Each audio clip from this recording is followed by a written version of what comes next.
Namaste and welcome to another edition of the Bharatvaarta Weekly. I'm Roshan Karyappa. I have Abhishek Paul as well with me to run you through the news and events of the week that was. If you're new to Bharatvaarta, we publish episodes on politics, policy, and culture every week. So do follow us, subscribe to us on your favorite platforms. And if you like us, please rate and review us so that more people can discover our content. This week we have quite a lot of things to cover. There is the whole FTX cryptocurrency exchange that filed for bankruptcy and the ongoing meltdown in the crypto world. Prime Minister Modi was in Karnataka and Telangana, and he inaugurated a few infra projects there. Rajiv Gandhi's killers have been granted bail. The industrial output has risen, and India is out of the T20 World Cup. And today the finals are between England and Pakistan. We're going to talk about all this and more. So, Abhishek, how are you doing? What's new? Yeah, Kai, doing good. Could have been better if India had been in the final, but can't have everything.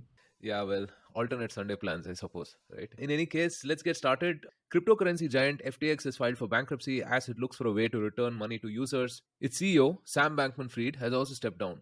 Rumors from earlier in the week about FTX and other firms owned by Mr. Bankman Fried were on shaky financial ground, prompted a mass of customers to try to withdraw funds from FTX, resulting in a cash crunch. Mr. Bankman Fried tried to organize a bailout, but that failed, leaving FTX scrambling to raise billions of dollars and many customers unable to access their money and shaking confidence in the already troubled crypto market.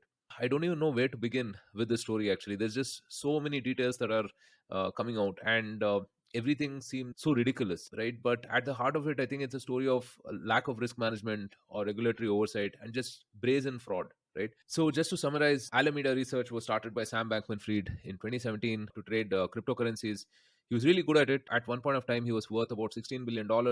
Fortune called him the next Warren Buffett. Well, hopefully those kind of comparisons will be a little more tempered right now. He started FTX, maybe a couple of years after that as an exchange to enable other folks to trade as well. And well, like most of these enterprises do, they released a coin, FTT, and to add some kind of a worth to it, they said that FTT holders will have preferential access to FTX. Now, in an exchange, well, if you look at most of the equity exchanges here in India, broking exchanges and so on, a customer's money cannot be reinvested by the exchange elsewhere, right, in other assets. That's not done in India, but I'm sure that the US laws are different, right? I mean, they're a little more liberal on that front. But in this case, I mean, it's even egregious even by US standards itself, right? Because FTX apparently lent almost $10 billion worth of customers' money to Alameda Risk, right? And talk about conflict of interest. CoinDesk, which is a cryptocurrency news organization, released Alameda's assets, and it was mentioned that a significant portion of the assets was FTTs, right, or the coins issued by FTX, basically. Now we have to take a small diversion here and talk about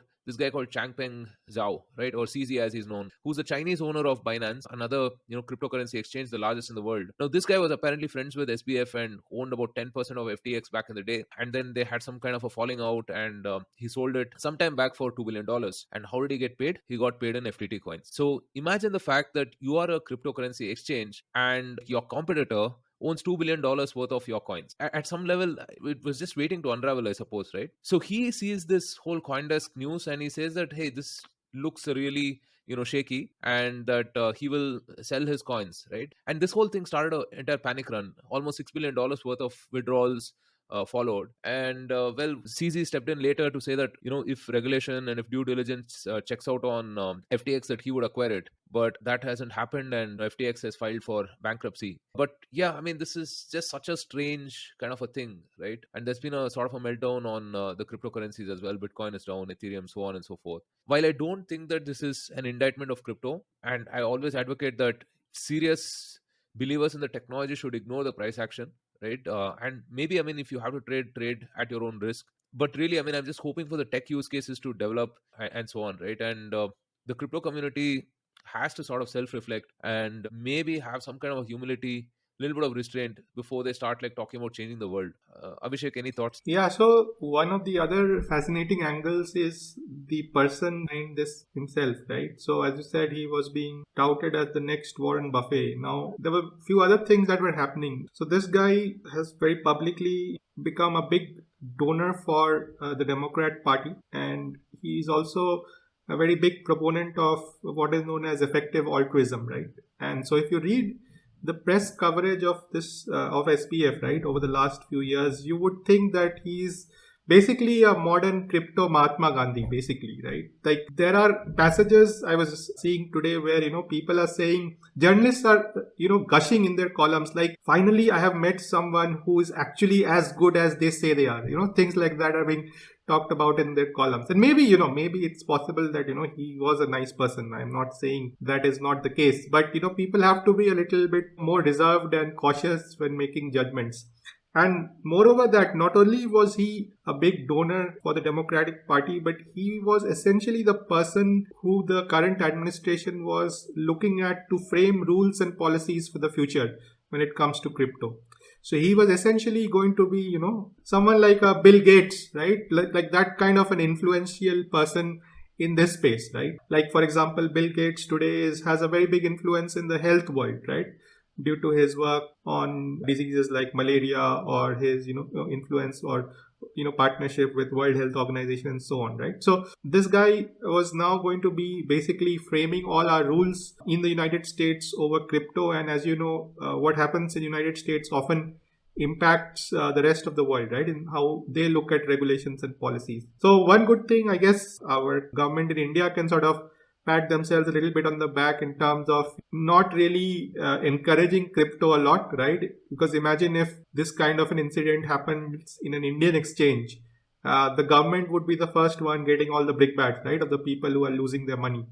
And so, yeah, I think, as you said, crypto, I don't think, just like you, that this is the end of cryptocurrency, but people have to be very careful, right, in what they invest, and they have to be ready, right, that suddenly on one fine day you could lose it all, right? Because it's a very complex world, and all sorts of transactions, all sorts of conflicts of interests happen to come out, which you will not be knowing, right, when you're doing your investments. So yeah, also do check out some of the interviews of their CEO of the trading firm Almeida. I mean, it's hard to believe, right? Some of the things that we are seeing right now, but like 2 weeks back, these people were still billionaires and, ruling their part of the world in some ways. So, yeah. Yeah, the CEO, I think Caroline Ellison, right? I mean, I loved that interview of hers where she said, "Hey, I just only have to use elementary math. Anybody could do this, and we don't use any kind of stop losses and stuff, right? I mean, It's like too cool for it's stop loss kind of an attitude, yeah. right? I mean, it's crazy, right, for a trader to say that. I mean, there is this show, HBO show, which comes on Hotstar as well, called Billions, right? Where they do all sorts of crazy financial engineering, and but even that seems less crazy than what's been happening. Like even the movie makers or TV show makers are not able to replicate this kind of craziness. So Yeah, no, someone had said on Twitter that perhaps Hollywood will make a story out of this, a film out of this with Jonah Hill playing Sam Bankman-Fried, right? A lot of these things, right, you have to take it with a pinch of salt, maybe a bucket of salt and some tequila. When people start calling kids the next Warren Buffett, right, who has probably seen 60 years of markets. yeah, I mean, to call someone the next Warren Buffett, you should have at least a 30-year track record and not be a 30-year-old, right? Like, Exactly. that's the point. And so many details, man. It's just I'll let the people sort of go into all of the different rabbit holes, but yeah. So I think it's always prudent to sort of hold these cryptocurrencies in cold wallets rather than exchanges, because there have always been problems with exchanges, right? And especially in a country like India where the regulation is not really friendly to crypto. Right, so if you guys are holding, I think I would recommend that. Yeah, and also, I mean, it'll be interesting to see how the government-backed CBDC project will go. Right, I mean, we will probably bring out an episode on some of this stuff going forward. But do check out the episode we did with Ramesh Kailasam and Akshay BD sometime back, where they made the case for crypto for India. That will give you a lot more information on this and how it's relevant to India specifically. Or sometime last year, I think Maharashtra government started issuing caste certificates using blockchain. So those kind of things are real use cases, right? Because ultimately, I think the fact that you can validate a unique transaction over the internet is a big thing. It's a huge invention, right? Hopefully, I mean, people tune out from all of this noise and move on. Like, we're going to move on to the next piece of news. On Friday and Saturday, Prime Minister Modi unveiled a slew of infrastructural projects in Karnataka, Telangana, and Andhra Pradesh. A few of these in Karnataka include the Nadaprabhu Kempegowda statue at the Kempegowda Airport in Bangalore, the second terminal of the Kempegowda Airport, the first Vande Bharat train on the Bengaluru Mysuru Chennai route. In Andhra Pradesh, it was the expansion and modernization of HPCL's petroleum refinery, a new green campus of IIM Vishakhapatnam, a cruise terminal at the Vishakhapatnam port in Andhra Pradesh, and in Telangana, it was a fertilizer plant at Ramagundam, 54 kilometers of railway line from Bhadrachalam Road to Sattupalli. Besides inaugurating and laying the foundation stone for multiple development projects in the state, these inaugurations also stirred some controversies with the local opposition parties, as expected. Abhishek, we again see like the continuing focus on hard infrastructure, right? What do you make of the Prime Minister's visit? The Prime Minister's visits will always bring up both these aspects, right? While the government would like to showcase its good work of not just the government, but even like private sector initiatives, right? Like, let's say the airport, Terminal 2 at BIAL, right? Which is the initial reports seem to suggest that it's really world class, right? And Bangalore should now have one of the best airports in the world. Similarly, great, monument for Kempegowda in terms of the statue that has been inaugurated. So coming to some of the local level politics, obviously, I think, for example, if you look at Telangana, CM of the state did not even go and I think receive the Prime Minister as is usually customary, which basically tells us that right now the politics has kind of heated up in that state. The BJP is sort of climbing up fast in the ranks as and has now become the key opposition party there, right, in Telangana. So obviously there will be conflict in terms of the electoral politics that is coming up. Similarly, in Karnataka, we have an assembly election also coming up soon. So you will see that kind of contest. I think Rahul Gandhi was in Karnataka for quite a bit recently as well, right? And so Karnataka politics is also heating up. I think Bangalore recently has faced a lot of challenges in terms of the rains and infrastructure related issues. And so I think it also provides an opportunity, right, for both parties, right? Like the BJP would like to improve the conditions, the opposition would like to, point out at the various other issues and lacuna, right? They are there right now, right? And so, yeah, I think local electoral politics is always going to be a feature of the visits of the Prime Minister. But as you said, I think a lot of good developments in all the three states in terms of hard infrastructure.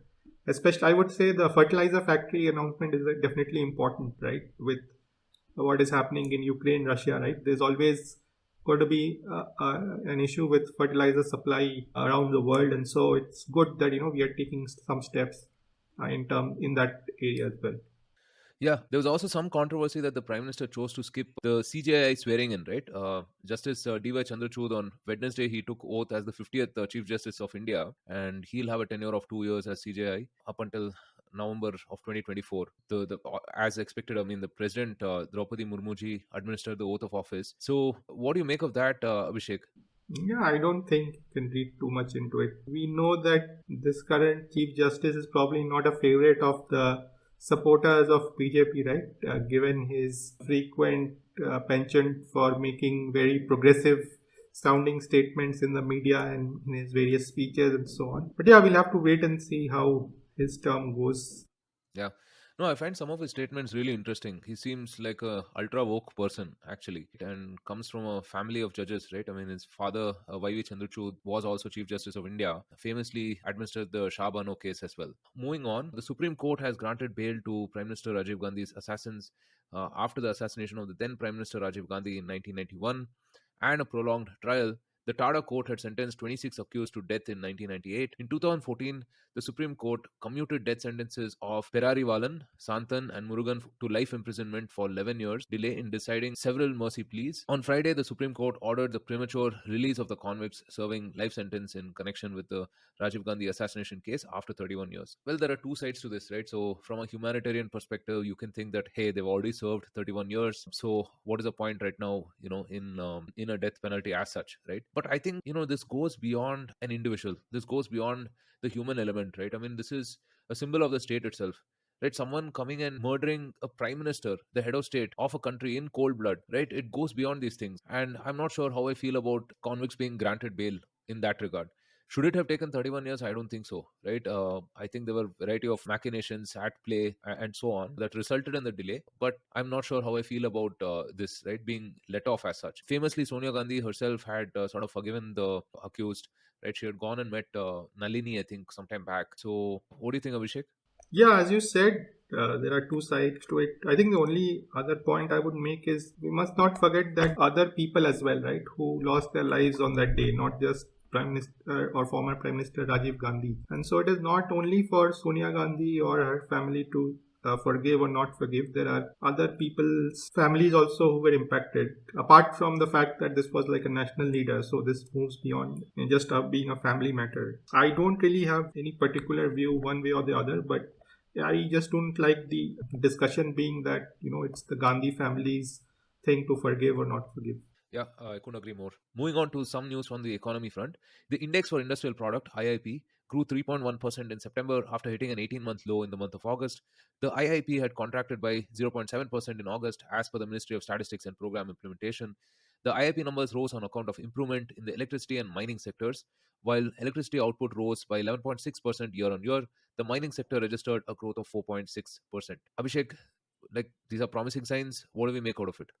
Yeah, as you said, the numbers have improved in September. So big jump in electricity and mining, 11.6 and 4.6. Unfortunately, the one sector which is majorly down is still, I would say, not doing great is manufacturing, which had only a improvement of 1.8% while it was down 0.5% in August. So that's something that is still needs to sort of come back. When it comes to looking at the numbers by their use based classification, some healthy signs in the capital goods space, right, which grew 10.3% in September. And that is a good sign because, capex and infra growth hopefully means that, in general, that will sort of trickle down to the rest of the economy in terms of how various sectors perform.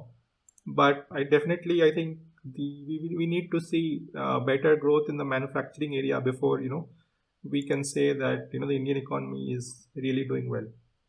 Finally, in some disappointing news, India is out of the T20 World Cup after losing a match against England on Thursday. Had India won the semi-finals, the finals would have been a clash between Pakistan and India. Pakistan instead will play England today in the finals. Abhishek, this was a pretty dodgy team, right? I mean, I don't know. I mean, they never looked like a winning team. So much so that every time they won, it was a bit of a surprise. What do you think? Yeah, I think if you look at our podcast as well, I think our all prediction was semi-finals. So we performed as expected, but not better than that. And you're right. I think our team never really clicked on a sort of total basis. We were very heavily reliant on Virat Kohli and Surya Kumar Yadav in our batting throughout. And our bowling was good in patches, especially on the wickets that were very conducive to pace and swing bowling. Fortunately, the semi-final was at Adelaide, which was quite a flat batting track, right, and which needed India to score minimum of 200, I would say, that day. And 200 itself would not have been safe, but perhaps competitive. But with a well below par score, it was going to be very tough. And then, of course, England, both Butler and Hales played fabulously, right, and really demolished our bowling, which did not bowl to their best as well. So, yeah, I think a lot of changes are probably going to happen now as far as the T20 structure is concerned. I think we have been talking a lot about how India probably plays the most conservative cricket when it comes to especially our top three, right? Like they're all great batsmen, but perhaps T20 requires people who will take a bit more chances. I think India also struggles with not having enough two-dimensional players or batsmen who can bowl and bowlers who can bat, right? Like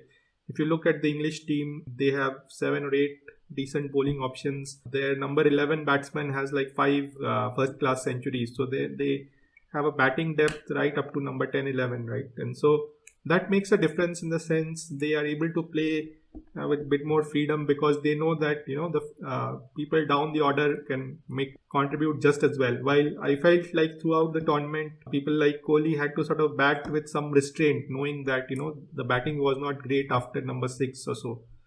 So all those things matter, right? Like 20, 30 runs. Like there's a difference between the strike rate of 100 and 130 or a strike rate of 130 and 160, right? And most of our initial overs often goes in playing within ourselves because we don't want to expose our middle and lower order, right, in case things go wrong. So yeah, I think we probably need to relook at the type of selection. Maybe we don't need the best players per se in terms of batting quality and ability, but what makes for a good T20 team overall has to be considered in terms of the kind of selections we do. Yeah. What do you make of some folks saying that there is an undue focus on IPL and that is distracting us from any of these ICC tournaments and so on? I mean, I think in general the IPL is a great tournament, but there are a few things which kind of like my view is that, for example, if you look at each IPL team, right, they're allowed four foreign players, and these four foreign players often do the bulk of the important tasks of any team, right? They're often your top batsman, whether it's at the top or at the middle overs, and then they bowl some of the most important overs as well.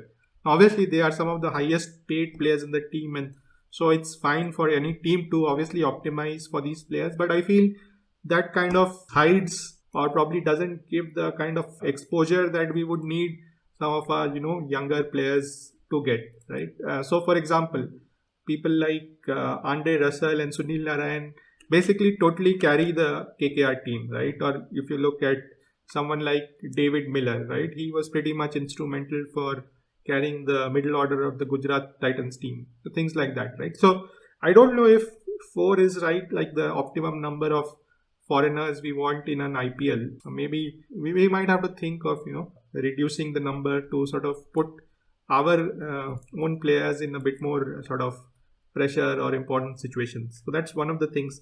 The other thing, of course, is in terms of load management, and why did we not manage our resources in such a way that someone like Bumrah got had to miss the World Cup, right? So I don't know if it is very very possible to manage the load of your players and possible for them to skip parts of the IPL, right, so that they are in a better shape for India matches. But that's something to be thought about. I do know that countries like Australia and England have, sort of talked to some of their fast bowlers, etc., and asked them to skip IPL, etc., so that they would be available for the Ashes or things like that, right? And then they have to be compensated monetarily for giving up, let's say, playing an IPL season. So those are things to think about for the board.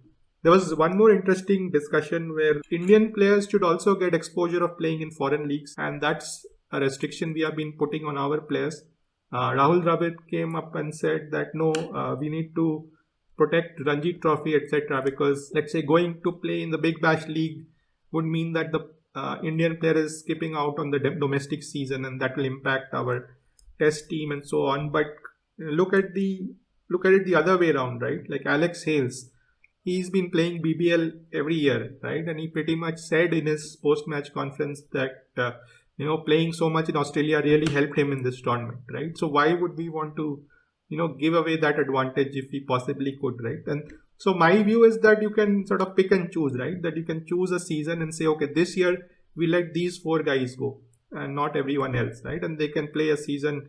For example, the next T20 World Cup is in the West Indies and USA, right? So what's the harm in letting some of our younger talent like a Nashdeep Singh or a Surya Kumar Yadav go and have some exposure in the West Indian T20 league, right? It will not definitely not harm our chances for the next World Cup. So that's my view on that. All right, with that, we come to the end of this Bharatvaarta Weekly. Thank you for tuning in. We have a lot of interesting episodes coming up over the next 1 or 2 weeks. We have Rohit Jayaraman, who's going to be talking about the midterm elections in the US and what the significance of those are. And we're going to have the man of the moment, Professor Salvatore Balbonis, speaking on populism, the expert class, democracy rankings, and more. Shortly. We're also going to have the author, Dr. Deepthi Navaratna, talk about her latest book on the Mysuru Maharaja. All of this and more on the Bharatvaarta podcast. Once again, folks, follow and subscribe to us and also rate and review us so more people can discover our content. From Abhishek and myself, thank you so much for tuning in. Stay safe, take care, and Jai Hind.